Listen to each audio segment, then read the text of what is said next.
अब आज हम निकालेंगे वैद्युत द्विध्रुव के कारण निरक्षीय स्थिति में किसी बिंदु पर वैद्युत विभव, potential at A point on equatorial line of dipole. तो एक डाइपोल हमने लिया ए बी, ये ए बी एक डाइपोल है जिसका मिडिल पॉइंट ओ है, ये है मिडिल पॉइंट।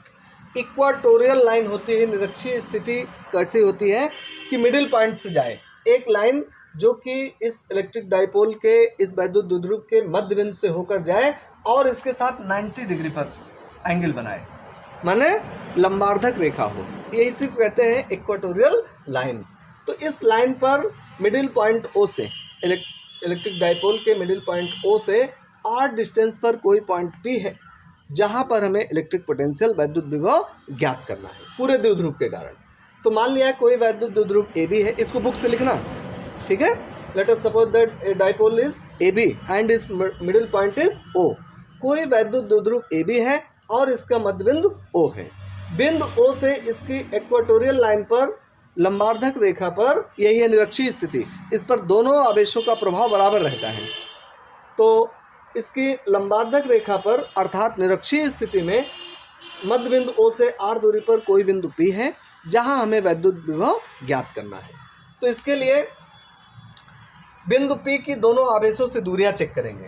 प्लस Q आवेश से दूरी होगी, ये द्विध्रुव की लंबाई 2L, मध्य बिंदु से L लंबाई इस साइड और L लंबाई दूसरी साइड। तो R इक्वेटोरियल लाइन पर लंबार्धक रेखा पर ये डिस्टेंस R है और ये L है। तो ये समकोण त्रिभुज बनाया, राइट एंगल ट्राइंगल है। तो इसमें जो ये कर्ण होगा, ये AB, इसकी बड़ी भुजा PB is equal to under root Pythagoras theorem से r square plus l square. इसी तरह से पी ए निकालेंगे तो पी ए भी इतना ही होगा। तो P B equal to r under root r square plus l square is equal to P A. P B और पी ए दोनों इक्वल हैं। अब प्लस क्यू के कारण वैद्युत विभव V1 प्लस क्यू के कारण P पर, बिंदु P पर विभव शॉर्टकट में लिख रहे हैं, वैद्युत विभव के बदले विभव ही लिख दे रहे हैं। V1 इक्वल टू कितना 1/4 पाई एप्सिलॉन नॉट। ये मीडियम कुछ नहीं, मीडियम एयर या वैक्यूम है, वायु या निर्वात है। 1/4 पाई एप्सिलॉन नॉट। अगर कोई के प्रवेतांक वाला डाई इलेक्ट्रिक के वाला कोई मीडियम हो तो उसको के भी लगा देंगे साथ में। 1/4 पाई एप्सिलॉन नॉट। क्यू आवेश के कारण है और डिस्टेंस है AP, ठीक है। प्लस क्यू के कारण प्लस क्यू बी पर है, प्लस क्यू बी पर है और इसके कारण P पर विभव निकाल रहे हैं। Q अपान ये डिस्टेंस हो जाएगी PB। और इसी तरह से तथा माइनस क्यू के कारण, माइनस क्यू आवेश है तो हम शॉर्टकट में लिख रहे हैं, माइनस क्यू आवेश के कारण बिंदु P पर विभव V2 equal to 1/4 pi epsilon not. Q कितना है, माइनस क्यू तुम्हारा बिंदु ए पर है और ये चार्ज का जो अमाउंट होगा वो माइनस क्यू होगा, क्योंकि ये स्केलर क्वांटिटी है, इसमें माइनस क्यू कारण डायरेक्शन नहीं देखना है। माइनस क्यू कारण वोल्टेज नेगेटिव होगा, जो तुम्हारा इलेक्ट्रिक पोटेंशियल होगा वो नेगेटिव होगा। माइनस क्यू अपॉन डिस्टेंस कितना है, ये है AP, इतना। अब हमें निकालना है पूरे द्विध्रुव के कारण। तो पूरे द्विध्रुव के कारण विभव किस बिंदु पर, बिंदु P पर। अब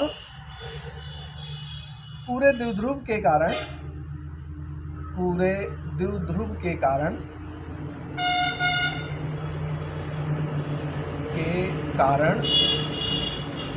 बिंदु P पर विभव, ये स्केलर क्वांटिटी है, सीधे अलजेब्रिक सम, बीजगणितीय योग V equal to V1 plus V2, सीधे ऐड कर दीजिए, कुछ सोचना ही नहीं है। इसलिए therefore V equal to V1 और V2 के आप यहाँ मान रख दीजिए, वैल्यूज पुट अप कर दीजिए। V1 की जगह पर 1/4 pi epsilon not Q upon PB plus 1/4 pi epsilon not Q के स्थान पर माइनस Q अपॉन PA। ये B2 में आपका AP है या PA है, चलो AP पहले लिखें, AP लिख देते हैं, इतना। लेकिन इक्वेशन नंबर फर्स्ट में हमने बताया कि PA इक्वल टू PB है, तो PA की जगह पर PB रखें, चाहे इसका मान ही रख दें। इनकी अगर वैल्यूज पुटअप करें is equal to 1/4πε0 Q/√R² plus L², फिर प्लस माइनस मल्टीप्लाई किया माइनस 1/4πε0 Q/√R² प्लस L²। हम देखते हैं कि दोनों क्वांटिटी सब सेम है, ये कैंसिल आउट कर दें।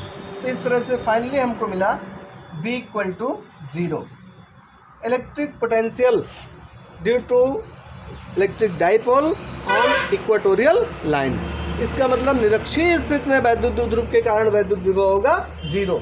जितना पॉजिटिव चार्ज का पोटेंशियल बनेगा P पर, उतना ही नेगेटिव चार्ज का नेगेटिव पोटेंशियल बनेगा और टोटल रिजल्ट 0। ठीक है, तो ये बड़े ही इजी टॉपिक है, इस पर आप प्रैक्टिस कर लीजिए। फिर आगे हम नेक्स्ट डे अब रेगुलर मिलेंगे। ठीक है, अभी तक थोड़ी सी प्रॉब्लम थी, रजिस्ट्रेशन में बहुत बिजी थे, और रजिस्ट्रेशन का वर्क जिन बच्चों का छूटा हुआ हो बिल्कुल कहिए। 9th और 11th आपका वजीफ़ा स्कॉलरशिप छूट जाएगी तो कोई बड़ी बात नहीं है, लेकिन आपका रजिस्ट्रेशन छूट गया तो आप समझिए डिलीट है। आप ऐसे झूठे इनाम लिखाए रहे हैं कॉलेज में, उसका कोई मतलब नहीं है। ठीक है, ज़्यादा से ज़्यादा लोगों तक बताइए कि रजिस्ट्रेशन ना छूटने पाओ। एक फ़ोटो, आधार कार्ड और पिछली क्लास की मार्कशीट, जो बच्चे 9th में हैं वो 8th की मार्कशीट, बाहर से आए हुए हैं तो साथ में TC भी, और नहीं तो 8th की मार्कशीट, आधार कार्ड और फ़ोटो। ठीक, इतना लगना रहता है, और उनकी सिग्नेचर। तो मान लीजिए अपने रिकॉर्ड से हम तुम्हारी जो है आधार कार्ड लगा दिया, जो एडमिशन के समय तुम्हारी फ़ोटो जमा कराई थी वो लगा दिया, लेकिन तुम्हारी सिग्नेचर कौन करेगा? फॉर्म पे तुम्हारी सिग्नेचर जरूरी है। तो आप संपर्क करिए, जिनका सिग्नेचर छूटा हुआ सिग्नेचर करें, जिनका फॉर्म छूटा हुआ है तो मान लीजिए कॉलेज अपने रिकॉर्ड से भर देगा, लेकिन सिग्नेचर आपको करने हैं। तो आप लोग आइए और अपने साथियों को भी बता दीजिए, जो आपके छोटे भाई बहन हो आसपास या बड़े हों, तो उनका अगर 9th और 11th का रजिस्ट्रेशन छूट रहा हो तो आकर सिग्नेचर करें। ठीक है, धन्यवाद।